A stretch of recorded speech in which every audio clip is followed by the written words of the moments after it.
Over the last few decades, scientists from around the world have been making discoveries which clearly show that an intelligent designer is responsible for the creation of the universe.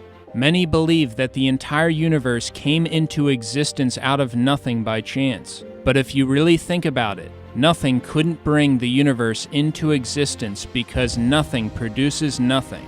Everything that begins to exist must have a cause. But many believe that to get a solar system like ours with a planet suitable for life like Earth wouldn't be that difficult. However, many scientists disagree and have brought forth overwhelming evidence to support their position. For example, there are many forces in the universe that are precisely balanced that do things such as pull matter together. Without these forces, galaxies, planets, and stars would have never been able to form. Many stars have been observed to expand and contract significantly. They go from very bright to very dim even on a yearly basis. Fortunately for us, however, our star, the Sun, has an amazing stability. It does not expand and contract significantly like many other stars. If our Sun did expand and contract like these other stars, it would be catastrophic to life on Earth. Some stars will actually explode violently into a supernova. The debris from these explosions are called supernova remnants. According to many evolutionists, this debris should be visible with telescopes for millions of years. According to scientific research, galaxies similar to our galaxy experience a supernova on average about every 26 years. Therefore, if we know approximately how frequently they occur in galaxies similar to ours, the total number of supernova remnants we have in our galaxy should give us an idea of our galaxy's age. In looking for supernova remnants in our own Milky Way galaxy, astronomers have discovered a total of only about 250. So if a supernova occurs approximately every 26 years as we see from these other galaxies, a total of 250 supernova remnants would indicate an age of around 6,500 years for our galaxy. That's almost identical to the Bible's indication of how long our world has existed. Such a small number of supernova remnants points to an extremely young galaxy, definitely not billions or millions of years old, but rather thousands of years old. To put it another way, if evolutionists were correct about the age of the Earth, we would see tens of thousands of supernova remnants in our galaxy, not about 250. In order for us to exist on Earth, our Sun had to be a star with just the right mass and temperature. Not too hot or too cold. Our Sun generates a perfect amount of energy for life on Earth. The Sun releases more energy in 1 second than mankind has produced in all of human history. If we were to experience a drop in the Sun's energy by only a few percent, all the oceans would freeze. The Earth is the correct distance from the Sun. If the Earth were slightly closer to the Sun or farther away, it would be too hot or too cold for life to exist. The size of Earth is also right, not too big and not too small. We also fortunately have the right size moon, primarily responsible for regulating the tides on Earth. These are just a few examples from a long list of factors that need to be just right on both the cosmic level and Earth's local level, in order to have a planet that could support life. In many cases, if you even slightly altered these precisely balanced factors, life would be impossible on Earth. On Earth, many different forms of life are completely dependent upon each other. Examples are insects and plants such as bees and pollen-bearing plants. If either the plants or bees evolved before the other, they would have not survived. Therefore, they must have come into existence at the same time. The Earth's ocean basins and atmosphere have just the right mixture and balance of gases. If these gases were changed in any way, animal life and vegetation on Earth would die. Evolutionists have no explanation for why the Earth, unlike other planets, has such an incredible amount of water. We also have a planet that is rich in oxygen. If our current 21% oxygen level were just a few percent higher, our atmosphere could become completely unstable and explosive. Earth has a magnetic field. Without this field, the solar wind would blow our atmosphere away. Earth's atmosphere blocks harmful sunlight, while at the same time it allows sunlight that is useful for life. Plants require large amounts of sunlight to exist, and a human being's richest source by far for vitamin D is sunlight. When sunlight hits the skin, vitamin D is produced by the body. A lack of vitamin D has been directly linked to many health problems. The Earth's atmosphere also happens to be transparent. This conveniently allows us to view other planets, stars, and things like eclipses. A total solar eclipse is only possible because the sun is 400 times larger than the moon and is about 400 times farther away from the Earth. The result is that during a total solar eclipse from Earth, the sun and the moon appear to be the same size, creating a perfect match. And it is only because of these total solar eclipses that we have been able to make scientific discoveries that otherwise could have never been made. Evolutionists believe that the sun, earth, and moon formed when our solar system came into existence about 4.5 billion years ago. But the moon is moving farther away from the Earth each year. So if the moon were too far away or too close to the Earth at the time humans existed, observers on Earth would never see the event of a total solar eclipse. Thus, according to evolutionists, the incredible total solar eclipse spectacle could only be seen in a tiny window of time in the solar system's existence. Isn't it interesting that humanity happens to exist on Earth during the very period of time when we could witness the event of a total solar eclipse? Another major problem for evolutionists is that the moon would have been extremely close to the Earth in the past. In fact, the moon would have gotten so close that it would have hit the Earth in far less time than 4.5 billion years ago. Evolutionists claim that our solar system emerged from a cloud of swirling dust. Therefore, the composition of the various planets and their temperature should be similar to one another, but they are not. Those who adhere to the Big Bang Theory actually believe that all matter in the universe was originally concentrated in something much smaller than a pinhead. Then it exploded, expanded, and the ordered system of things we see today came out. However, there are big problems with the Big Bang Theory. First, if you concentrated all the mass in the universe in that much smaller than a pinhead starting point, there would have been so much gravity there that nothing would be able to escape it. Second, explosions don't produce order, they destroy order. So it would be impossible to have an almost endless number of ordered things emerge from an explosion. Also, if a Big Bang exploded everything, the planets and moons would be spinning in the same direction based upon a law called the conservation of angular momentum. But we have moons and planets spinning both forward and backward. Comets are also estimated by evolutionists to be billions of years old. Comets frequently collide with planets and the sun. Comets are called dirty snowballs because a significant part of a comet is made up of ice. When comets travel in space and move closer to the sun, they begin to lose mass as they are burned up by the sun. Therefore, comets could only last maybe 10,000 years before all of them would be burned up.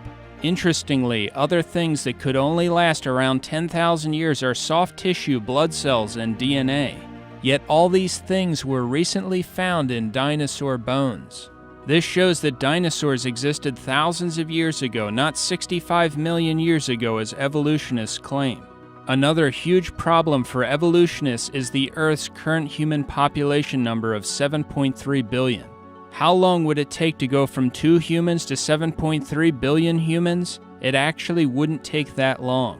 In recent history, the yearly growth rate average hit its highest mark in 1963 with a growth rate of 2.19%.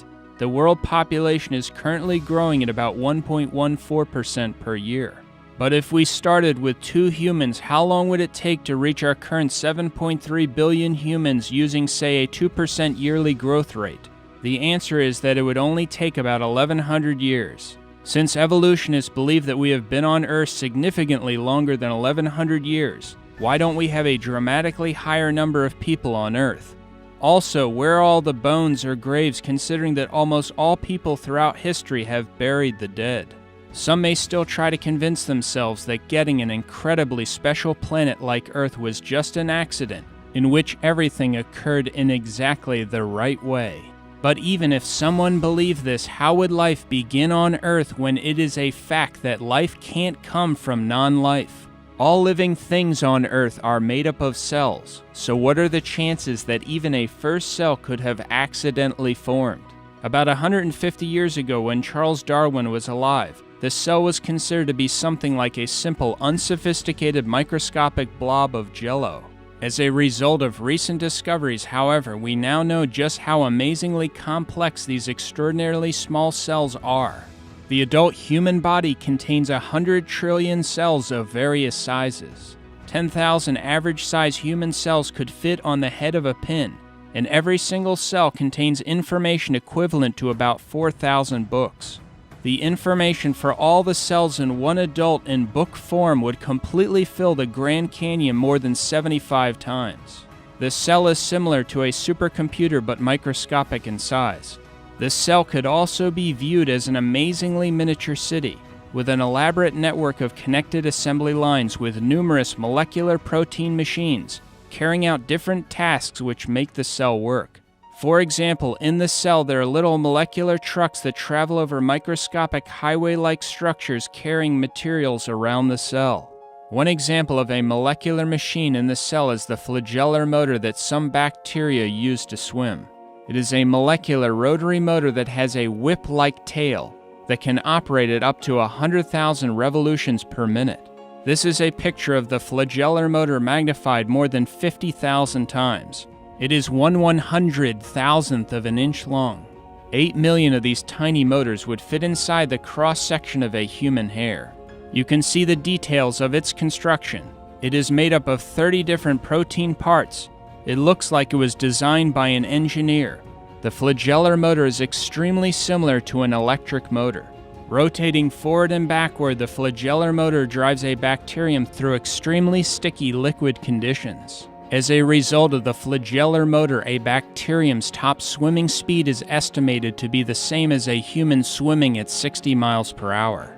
If that doesn't sound impressive to you, consider that the fastest swimming speed of a human ever recorded was about 5.5 miles per hour. Thus, the bacterium using the flagellar motor can move about 11 times faster than the fastest human swimmer ever recorded.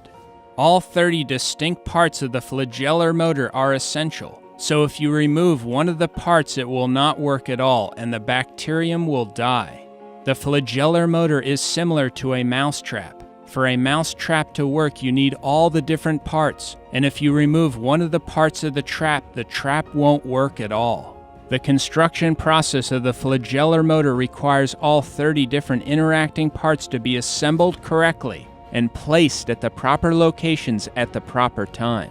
The construction process also requires instructions, translation, and feedback within the cell at both the beginning and end of the process. If all this does not happen, these amazingly tiny machines or their various individual parts will not be built or assembled correctly. But how would these numerous microscopic machines or parts know where to go and how to build things correctly in an evolutionary system? They wouldn't. It would be impossible. These facts refute and eliminate Darwinian evolution, which is, by definition, a blind, undirected process without either plan or purpose. Cells are mostly made up of proteins. A typical cell uses thousands of different kinds of proteins. To get even the simplest cell would take at least 600 different protein molecules. Proteins are made of amino acids. A single functioning protein is typically made from a chain of between 50 to 1,000 amino acids. Some proteins require a chain of thousands of properly sequenced amino acids. Every time a new amino acid is joined to a chain, it must form a chemical bond called a peptide bond in order to successfully join with the other amino acids in the chain. Left-handed and right-handed amino acids are produced with about the same frequency, but only left-handed amino acids can be selected for use in a chain to make a protein. Evolutionists do not have any idea why proteins only use left-handed amino acids. Every amino acid in the long chain also has to be a specific amino acid. There are 20 different types that can be selected, and they need to be placed in the correct order in the chain in order to form a protein. The amino acids are placed in the exact right order because of a molecule in the cell called DNA. DNA could be described as a master blueprint, information code, or special language that uses a 4-letter chemical alphabet. The chemical letters or code in DNA are the set of instructions for the cell's machines on how to correctly assemble amino acids in chains to build proteins. If the DNA is not present from the very beginning, the amino acids will not be correctly selected and placed in the proper order. As a result, a protein will never form and the cell will not survive. DNA can't function without at least 75 pre-existing proteins, but proteins are produced only by DNA. Since each needs the other, they must have come into existence at the exact same time by God. This fact eliminates evolution. A DNA fiber is only about 2/millionths of a millimeter thick. While DNA is not thick and is incredibly small, it is extremely long when uncoiled. In fact, if the DNA in just one of your cells were uncoiled, connected, and stretched out, it would be over 7 feet long. It would be so thin that its details could not be seen even under an electron microscope. If all the DNA in your body were placed end to end, it would stretch from here to the moon more than 500,000 times. If you took a set of DNA from every person who ever lived and placed it in a pile, it would weigh less than an aspirin. Yet the information storage density of DNA is many times greater than the most advanced silicon computer chip. Bill Gates described DNA saying, quote, "DNA is like a computer program, but far, far more advanced than any software ever created." But having the complex DNA instruction program is not enough by itself. Other things in the cell must be able to understand and use DNA's information program. In other words, the highly complex DNA program is actually worthless unless you also have a system inside the cell that can understand the DNA language. To understand this better, imagine that DNA is a complex CD or DVD disc. But if you don't also have a machine or system that can read, understand, and utilize the information on the disc is worthless. Therefore, other things in the cell need to understand and be able to use the DNA information program in order to build things correctly. If not, the cell will die. DNA is able to make an identical copy of itself. God also programmed DNA to detect and correct errors. There are special proofreading protein machines that constantly travel up and down the DNA molecule looking for any errors requiring correction.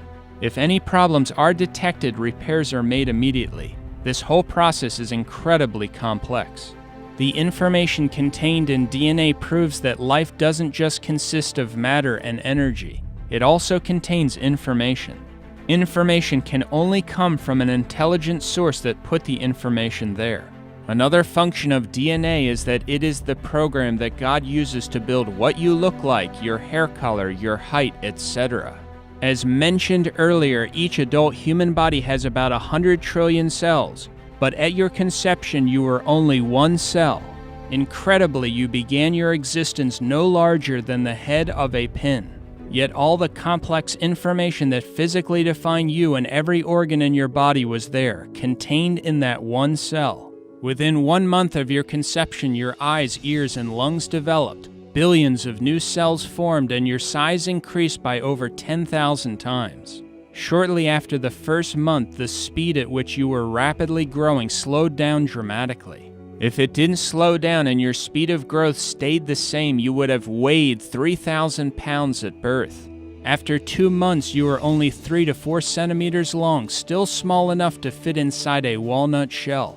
There is no evolutionary explanation for the incredible complexity involved in conception and birth, or even a reason for reproduction itself. Evolutionists believe the amazingly complex, radically different yet complementary reproductive systems for all the different kinds of life happen to develop by chance, completely and independently at the same time. Just a slight incompatibility in one of the two systems would make both reproductive systems useless, and life would become extinct. Also, how would reproduction have happened in the beginning if there only had been a male and not a female? How would reproduction occur without reproductive systems or organs before they, quote, evolved? According to evolutionists, humans evolved from land creatures which evolved from fish. But how would the first fish make it onto land and survive out of the water? How did the animals and human beings survive without having organs, limbs, and other things critical to life as these things were, quote, evolving? Also, not one transitional fossil has ever been discovered that shows one kind of animal evolving into another kind of animal.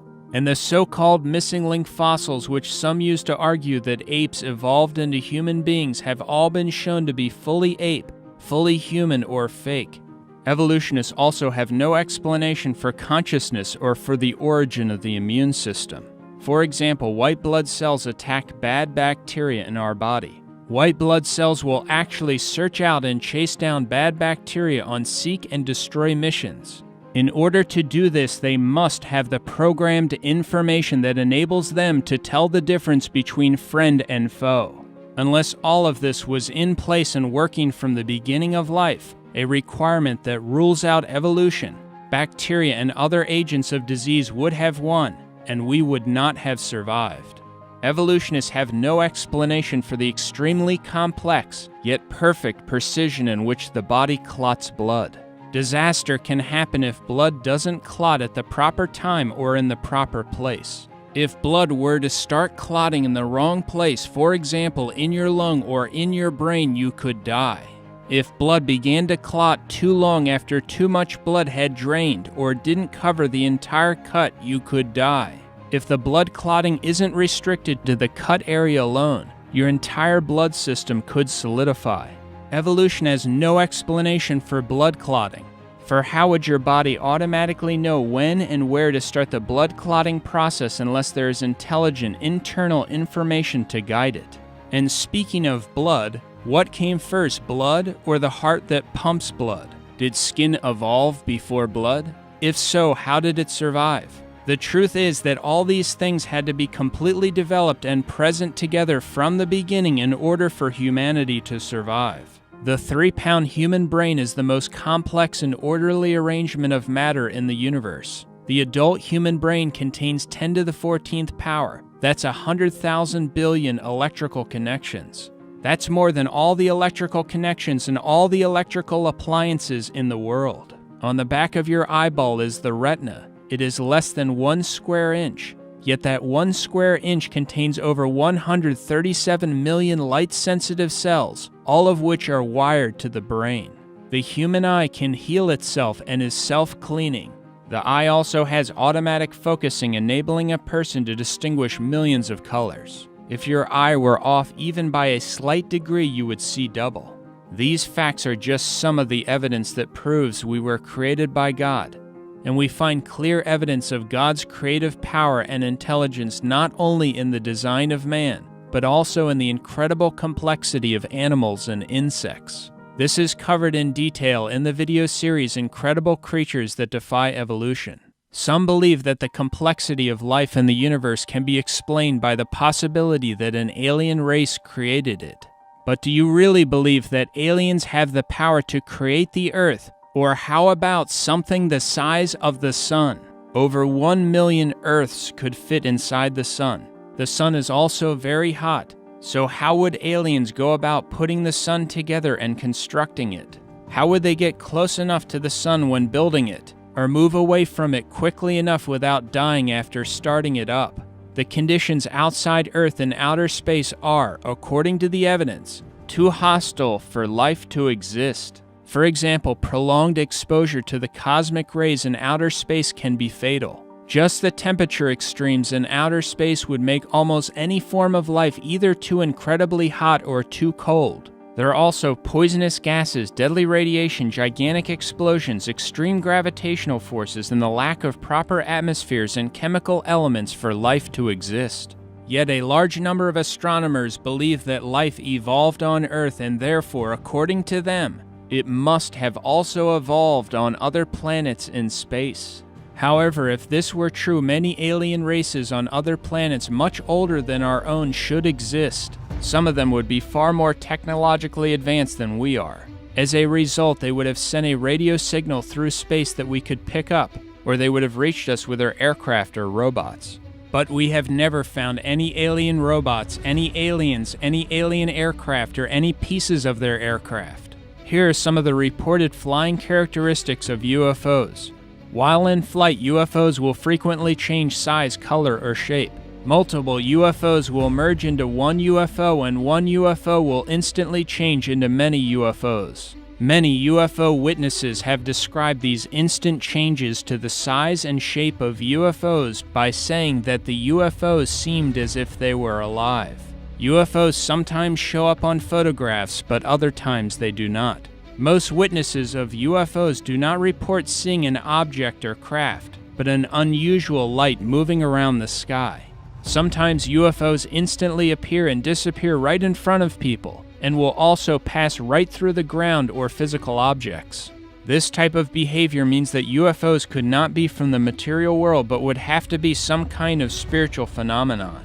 Based on the observed activity of UFOs, many of the world's top UFO researchers no longer believe that UFOs can be from the material world. Also, most of the so-called UFO abductees can only, quote, remember their, quote, experiences after being put under hypnosis, proving that their so-called experiences with aliens were not real. These issues are covered in much more detail in my book, UFOs, Demonic Activity and Elaborate Hoaxes Meant to Deceive Mankind. If ETs really existed, it wouldn't take them very long to discover what they needed to know about Earthlings. As a consequence, they would have already taken us over, destroyed us, or revealed themselves clearly to humanity.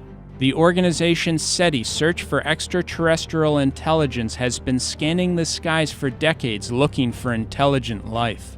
But they have never picked up even one signal from outer space that would indicate an alien race exists.